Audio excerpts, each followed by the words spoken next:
இன்று காலை அமெரிக்காவும் இஸ்ரேலும் சேர்ந்து ஈரானோட நியூக்ளியர் பவர் ஸ்டேஷனுக்கு எதிராக நடத்திய தாக்குதலுக்கு பதிலளிக்கிற விதமாக இஸ்ரேலோட 2 பவர் ஸ்டேஷனுக்கு எதிராக ஈரான் ஏவுகணை தாக்குதல் பண்ணியிருக்காங்க. இதில் மிகப்பெரிய பாதிப்புன்றது இஸ்ரேலோட ஒரு தெர்மல் பவர் ஸ்டேஷனில் ஏற்பட்டிருக்கு மற்றும் இஸ்ரேலோட டிமோனா நியூக்ளியர் பவர் பிளான்ட்டுமே டேமேஜ் ஆகிருக்க வாய்ப்பு இருக்குன்ற செய்திகள் வந்துகிட்டு இருக்கு.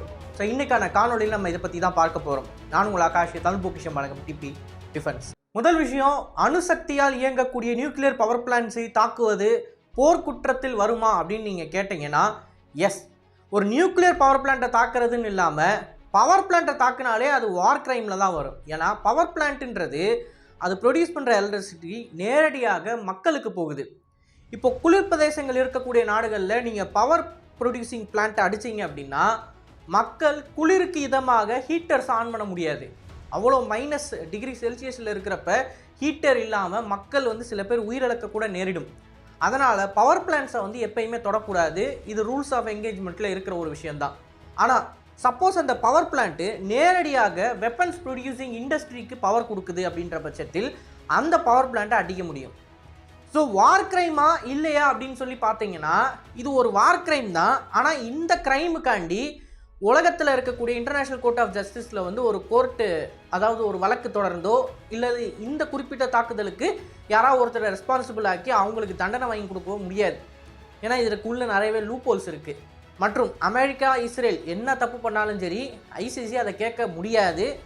ஏன்னா ஐசிசி கேள்வி கேட்டால் ஐசிசியவே அவங்க டிஸ்பேண்ட் பண்ணிடுவேன்னு சொல்லிக்கிட்டு இருக்காங்க. இந்த சூழ்நிலையில் நியூக்ளியர் பவர் பிளான்ட்டின் மீது நடக்கக்கூடிய தாக்குதல்ன்றது எந்த அளவுக்கு பாதிப்பை ஏற்படுத்தும் அப்படின்னா அது அந்த நாட்டோட சொந்த எலக்ட்ரிசிட்டி கிரிட்டை அஃபெக்ட் பண்ணலை, அதெல்லாம் ரெண்டாவது. ரேடியோ ஆக்டிவிட்டினால் ஏற்படக்கூடிய ஃபால் அவுட்ன்றது அந்த நாட்டு மக்களை மட்டும் அஃபெக்ட் பண்ணாது. ஏன்னா ரேடியேஷனுக்கு பார்டர்ஸ் தெரியாது, எனிமி யார் ஃப்ரெண்டு யாருன்னு தெரியாது. ஸோ அண்டை நாடுகள் யுஏஇயில் இருக்கக்கூடிய மற்ற நாடுகளுக்கும் ஃபால் அவுட்ன்றது போகும். அப்படின்ற பட்சத்தில் இந்த தாக்குதல்களை தவிர்க்க வேண்டும். அதனால தான் அமெரிக்காவும் இஸ்ரேலும் இப்போது இந்த சூழ்நிலையில் ஈரானோட நியூக்ளியர் பவர் ஃபெசிலிட்டியை சுற்றி தான் தாக்கிக்கிட்டு இருக்காங்க. நேரடியாக ரியாக்டரை அவங்க தாக்கலை. ஏன்னா அமெரிக்கா இஸ்ரேல் தாக்குதல் நடத்துறது போர் விமானங்கள்லேருந்து. போர் விமானங்களோட லேசர் கைடட் முறையின் மூலமாக துல்லியமாக ஒரு சின்ன ஓட்டைக்குள்ளே 4க்கு 4 ஓட்டைக்குள்ளேயே அவங்களால பாம்ஸை போட முடியும் 30,000 அடி உயரத்தில் இருந்து. ஸோ அவங்க நினச்சா ரியாக்டரை தாக்கலாம். பட் தாக்கிட்டாங்க, அதனால் ரேடியேஷன் லீக் ஏற்பட்டுச்சுன்னா அதோட ஃபால் அவுட்டை அமெரிக்காவாலையும் இஸ்ரேலாலையும் ஜஸ்டிஃபையே பண்ண முடியாது. சுற்றி இருக்கிற எல்லா நாடுகளும் பாதிக்கப்படும். இப்போது இந்த தாக்குதலுக்கு ஈரான் அனுப்பிய பதிலடி தான் இஸ்ரேலில் இருக்கக்கூடிய டிமோனா நியூக்ளியர் பவர் பிளான்ட்டுக்கு பக்கத்தில் இருக்கக்கூடிய அண்ட் அந்த பவர் பிளான்ட்டுக்கு யுரேனியம் எடுத்துகிட்டு போகக்கூடிய ஒரு சில ஃபெசிலிட்டிஸ்லாம் இருக்குது. ரீசர்ச் ஃபெசிலிட்டிஸ் மற்றும் யுரேனியம் எக்ஸ்ட்ராக்ட் பண்ணுற ஃபெசிலிட்டிஸ் இருக்குது. அந்த ஃபெசிலிட்டியில் ஒரு மிசைல் ஸ்ட்ரைக்குன்றது ஏற்பட்டிருக்கு. அதோட காணொலிகள் தான் நீங்கள் பார்த்துக்கிட்டு இருக்கீங்க. அண்ட் அதே சமயம் ஹடீரா அப்படின்ற ஒரு இடத்துல இருக்கக்கூடிய தெர்மல் பவர் ஸ்டேஷனுக்கு எதிராகவும் ஈரான் அவங்களோட பலிஸ்டிக் மிசைல்ஸ் அனுப்பியிருக்காங்க. ஹதீராவில் டைரக்ட் அட்டாக்ன்றது நடந்திருக்கு. தெர்மல் பவர் பிளான்ட்டோட பக்கத்தில், அந்த பில்டிங்ஸுக்கு பக்கத்துலேயே விழுந்திருக்கு. பட் டிமோனாவில் நியூக்ளியர் ரியாக்டருக்கு பக்கத்தில் விழுகலை அப்படின்னாலுமே அதை சுற்றி இருக்கக்கூடிய ரீசர்ச் ஃபெசிலிட்டிஸ் மேலே விழுந்திருக்கு. இப்போது இது தொடர்பாக இஸ்ரேல் 2 நாளைக்கு முன்னாடி ஒரு ஆர்டிக்கல் ஒன்று ரிலீஸ் பண்ணுறாங்க. அந்த ஆர்டிக்கல் என்ன சொல்ல வராங்க அப்படின்னா, ஒருவேளை டிமோனா நியூக்ளியர் பவர் பிளான்ட் ஈரானோட ஏவுகணையினால் தாக்கப்பட்டுச்சுனால் அதனால் எப்பேற்பட்ட ரேடியோலாஜிக்கல் டிசாஸ்டர் இருக்கும் அப்படின்னு சொல்லி மக்களோட கேள்விக்கு ஒரு தெளிவான பதில்ன்றது அதில் கொடுக்கப்பட்டிருந்துச்சு. ஸோ அவங்களோட கருத்தின்படி என்ன அப்படின்னு பார்த்தீங்கன்னா, ஈவன் ஈரான் டைரக்டாக டிமோனா நியூக்ளியர் பவர் பிளான்ட் மேலே மிசைல்ஸை கொண்டு தாக்குனாலும் அண்டர் கிரவுண்டில் இருக்கிற நியூக்ளியர் ரியாக்டரை அவங்களால அடைய முடியாது. ஏன்னா பல அடிகள் உள்ளே இருக்குது. பங்கர் பஸ்டர் பாம்ஸ் இருக்குது பார்த்தீங்களா, அந்த பாம்ஸின் மூலமாக தான் அடியில் இருக்கக்கூடிய அந்த ரியாக்டரை டேமேஜ் பண்ண முடியும். பட் ஈரான் கிட்ட இப்போ வரைக்கும் கிளஸ்டர் பாம்ஸ் இருக்குது அண்ட் பலிஸ்டிக் மிசைல்ஸ் இருக்குது. ஆனால் பங்கர் பஸ்டிங் பலிஸ்டிக் மிசைல்ஸ்ன்றது ஈரான் கிட்ட கிடையாது. அவங்கக்கிட்ட either high explosives or cluster ammunition தான் இருக்குது. பங்கர் பஸ்டரில் கான்செப்டில் அவங்கக்கிட்ட எந்த ஒரு வெப்பனுமே இல்லை அப்படின்னு சொல்கிறாங்க. ஸோ அண்டர் கிரவுண்டில் இருக்கிற நியூக்ளியர் ரியாக்டரை ஈரானியன் மிசைல்ஸால் போய் தாக்க முடியாது. மேலாப்பில் இருக்கக்கூடிய பில்டிங்ஸ் மேலே தான் அவங்களால டேமேஜ் பண்ண முடியும். அண்ட் ஈவன் அண்டர் கிரவுண்டில் இருக்கிற அந்த ரியாக்டரில் ஈரானியர்கள் டேமேஜ் பண்ணாலும் அதனால் ரேடியோலாஜிக்கல் டிசாஸ்டர்ன்றது வராது அப்படின்னு இஸ்ரேல் கிளைம் பண்ணுறாங்க. காரணம், அந்த ரியாக்டரை மிசைல் அட்டாக் நடக்க போகுது அப்படின்ற பட்சத்தில் ஷட் டவுன் பண்ணி விடுவாங்க. ஸோ லோக்கலைஸ்டாக தான் ரேடியோலாஜிக்கல் டிசாஸ்டர்ன்றது இருக்கும். அந்த ரியாக்டரை சுற்றி தான் ரேடியோலாஜிக்கல் பயோஹசார்ட்ஸ்ன்றது இருக்கும். ரியாக்டரை விட்டு வெளியே வந்து அது பரவுறதுக்கு வாய்ப்பு இல்லை. ஒன்ஸ் அது ரியாக்டரை விட்டு வெளியே வந்தால் தான் அது காற்றுல பரவுறதுக்கு வாய்ப்பு இருக்குது. அண்ட் ஒன்ஸ் காற்றுல பரவிருச்சு அப்படின்னா அது திருப்பி பூமிக்கு மழை தண்ணியில் வந்து வரும். இப்போ கூட சமீபத்தில் ஒரு நபர் வந்து நமக்கு கமெண்ட் பண்ணியிருந்தாரு, இங்கே மழை பெய்யுது, ரொம்ப வியர்டாக இருக்குது, இந்த மழையில் ஸ்மெல்லு ஒரு மாதிரியாக இருக்குது அப்படின்னு சொல்கிறாரு. ஆக்சுவலாக குவைத்தில் வந்து வார்னிங் கொடுக்கப்பட்டது எதற்கு அப்படின்னா, மேபி ஃபால் அவுட் வர்றதுக்கு வாய்ப்பு இருக்குது அப்படின்றதுக்காண்டி தான் அவங்க வார்னிங் கொடுத்துருக்காங்க. ஃபால் அவுட் வந்துருச்சுன்னா அவங்க சொல்லலை. இது வரைக்கும் எந்த ஒரு ரேடியோலாஜிக்கல் டிஸ்டர்பன்ஸையுமே குவைத் சிட்டியில் ரெக்கார்ட் பண்ணலை. பட் நியூக்ளியர் ஃபெசிலிட்டி மேலே அட்டாக் நடந்துகிட்டு இருக்குன்ற பட்சத்தில் எப்போ வேணும்னாலும் ஃபால் அவுட் வரலான்றதை தான் அவங்க சொல்கிறாங்களே தவிர ஃபால் அவுட் வந்துருச்சுன்னு சொல்லலை. அண்ட் ஒருவேளை ஃபால் அவுட் வந்துருச்சு அப்படின்னா காற்றுல மெட்டாலிக் டேஸ்ட்டுன்றது இருக்கும். நீங்கள் சுவாசிக்கிறப்போ உங்கள் வாய்க்குள்ளே ஒரு உலோகத்தை போட்டு மென்னா எப்படி இருக்குமோ அந்த மாதிரி ஒரு டேஸ்ட் ஒன்று வரும். அந்த டேஸ்ட் வந்துச்சுனாலே யூ ஆர் டூம்டு, கூடிய சீக்கிரம் செத்துருவீங்க, உங்களை யாராலையும் காப்பாற்ற முடியாது. ஸோ இந்த அளவுக்கு அயனைசிங் ரேடியேஷன் வந்து காற்றுல பரவுனா மட்டும்தான் உங்களுக்கு அந்த டேஸ்ட் வரும் வாயில், அந்த மெட்டாலிக் டேஸ்ட்டுன்றது. பட் ஸ்டில் டோசேஜ் லெவலுன்றது அதுக்கு பின்னாடி ஒரு பெரிய விஞ்ஞானமே இருக்குது. நம்ம வந்து வெறுமனா ஒரே வார்த்தையில் ரேடியோலாஜிக்கல் எஃபெக்ட்ஸை பற்றி ஒரு வீடியோ 8 நிமிஷத்துக்குள்ளெல்லாம் பேச முடியாது. கான்செப்ட் என்ன அப்படின்னா, ஃபால் அவுட்டுன்றது வர்றதுக்கு வாய்ப்பு இருக்குது. பட் ஹோப்ஃபுல்லி இன்ன வரைக்கும் வரலை. இன்டர்நேஷ்னல் அட்டாமிக் எனர்ஜி ஏஜென்சியுமே அதான் சொல்லியிருக்காங்க, ரியாக்டர் பில்டிங்கில் டேமேஜ் இல்லை. நான் ஈரானில் நடந்த தாக்குதலில் சொல்கிறேன், ரியாக்டர் பில்டிங்கில் டேமேஜ் இல்லை, சுற்றி இருக்கக்கூடிய இடங்களில் தான் டேமேஜ் ஏற்பட்டிருக்கு. ஸோ ரேடியோலாஜிக்கல் டிசாஸ்டர் எதுவும் நடக்கலை இப்போதைக்குன்னு தான் சொல்லியிருக்காங்க. ஃப்யூச்சரை பற்றி தான் நம்ம பேசி அந்த காணொலியில் போட்டிருந்தோம் வீடியோ. ஸோ ஈரானியர்கள் பண்ணியிருக்கக்கூடிய தாக்குதல்ன்றது டிமோனியாவில் எத்தகைய பாதிப்பை ஏற்படுத்தும் அப்படின்றத இஸ்ரேலியஸோட கணிப்பின்படி பார்த்தீங்க அப்படின்னா ஒன்றுமே இல்லை அப்படின்னு அவங்க சொல்கிறாங்க. பட் அந்த இன்சிடென்ட் நடந்ததுக்கு அப்புறமா தான் நம்ம எந்த அளவுக்கு இஸ்ரேலியஸோட பாதிப்பு இருக்குது அப்படின்றத பார்க்க முடியும். அண்டு ஈரானியர்கள் வந்து நேரடியாக இஸ்ரேலோட எலக்ட்ரிசிட்டி கிரிட்டை அடிக்கிற அளவுக்கு அக்யூரேட்டான மிசைல்ஸை வச்சிருக்கிறப்ப அமெரிக்கா மற்றும் இஸ்ரேல் இதற்கடுத்து ஈரானிய நியூக்ளியர் ஃபெசிலிட்டிஸின் மீது நடக்கக்கூடிய தாக்குதலை கவனித்து தான் செய்ய வேண்டும். ஏன்னா அவங்களோட சொந்த ஆசட்ஸ் வந்து அடி வாங்கிட்டு இருக்கு அப்படின்றப்ப அவங்க தாக்குதலையும் கொஞ்சம் கம்மி பண்ணி தான் ஆகணும்.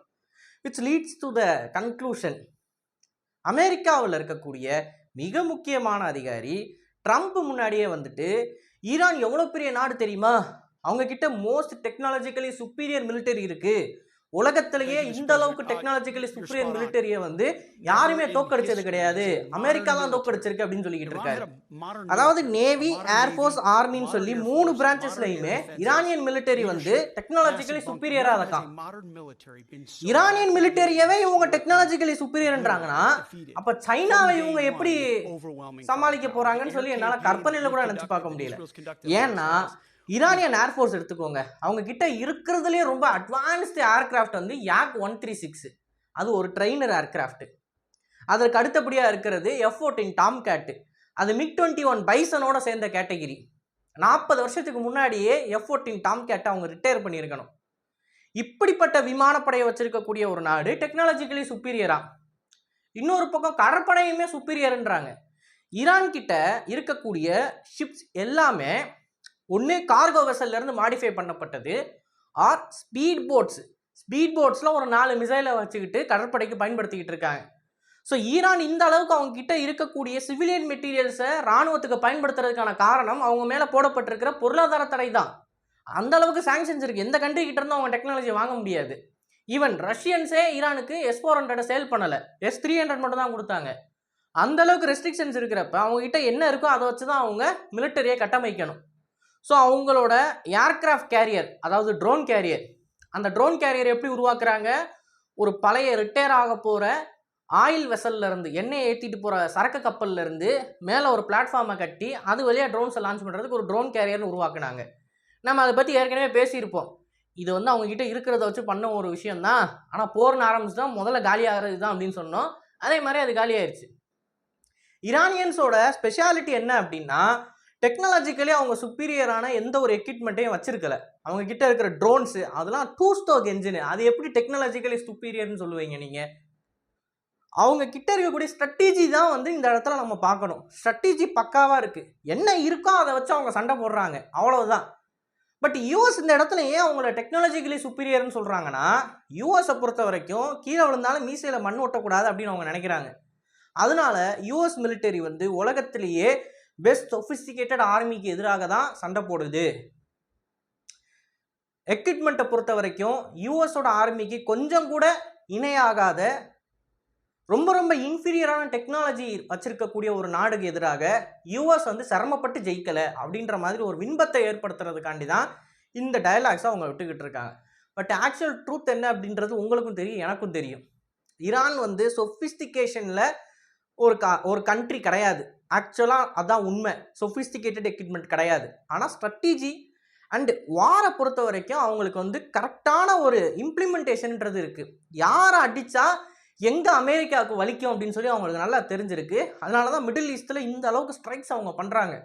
அவங்கக்கிட்ட இருக்கிற எந்த போர்ட்டண்ட்டான வெப்பனையுமே நீங்கள் எடுத்து பார்த்தீங்க அப்படின்னா அது அட்லீஸ்ட் ஒரு 15 வருஷத்துக்கு முந்தைய தொழில்நுட்பமாக தான் இருக்கும்.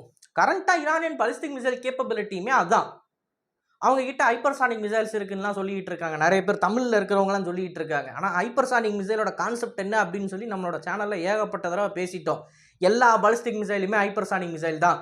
ஆனால் ஹைப்பர்சானிக் மிசைல் வந்து ஒரு க்ரூஸ் கேட்டகரியில் வரக்கூடிய மிசைலு.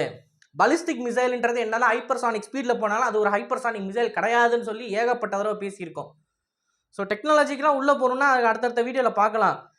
பட் கன்க்ளூஷனாக நான் என்ன சொல்லணும்னு நினைக்கிறேன்னா, எந்த ஒரு மோஸ்ட் சொஃபிஸ்டிகேட்டட் ஈரானியன் வெப்பனை நீங்கள் எடுத்தாலுமே அது அட்லீஸ்ட் ஒரு 10 வருஷம் பழசாக இருக்கிறப்ப ஈரானியன் மிலிட்டரி வந்து உலகத்திலே சுப்பீரியரான மிலிட்டரி சொஃபிஸ்டிகேஷனில் நான் சொல்கிறது, சொஃபிஸ்டிகேஷனில் அந்தளவுக்கு பயங்கரமாக இருக்காங்க. அவங்களுக்கு எதிராக நாங்கள் சண்டை போட்டு ஜெயிச்சிட்டோம் அப்படின்லாம் அமெரிக்கா சொல்கிறது வந்து பச்சை பொய்.